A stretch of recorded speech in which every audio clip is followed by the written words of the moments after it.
tell me your name? My name is Jelani Gibson. And where do you come from? I'm from Pontiac. And what grade are you? 10th, ma'am. And why did you come out to New York?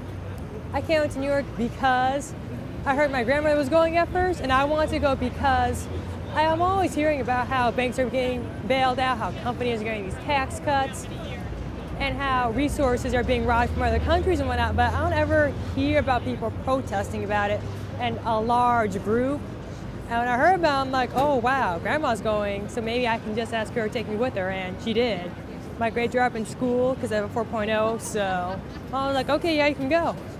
Wow. I realized that once the previous generation is gone, my generation will be left with a mess, and it's like, do I really like what I'm being left with here?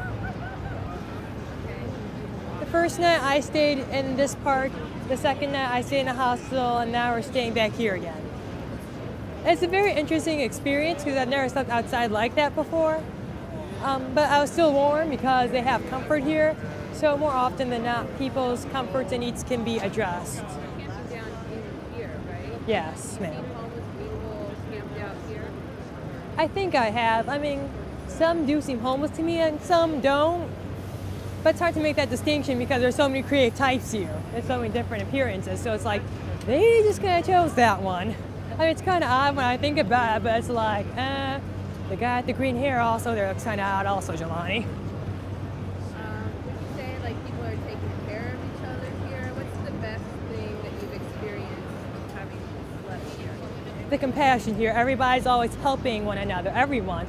And even if you're not assigned to a help center of sorts here, you're still helping out people. And people are just really like, hey, you need something, man? Or, hey, I'm here for you. And people are like that to everyone. Can you give us an example of that? Me and my grandmother were setting up our sleeping area, and this man was coming around like, hey, you need some tarp, or you need blankets or something, there's comfort right over there. I can go get you something. And there was more than just him walking around, I noticed that there were other people doing it.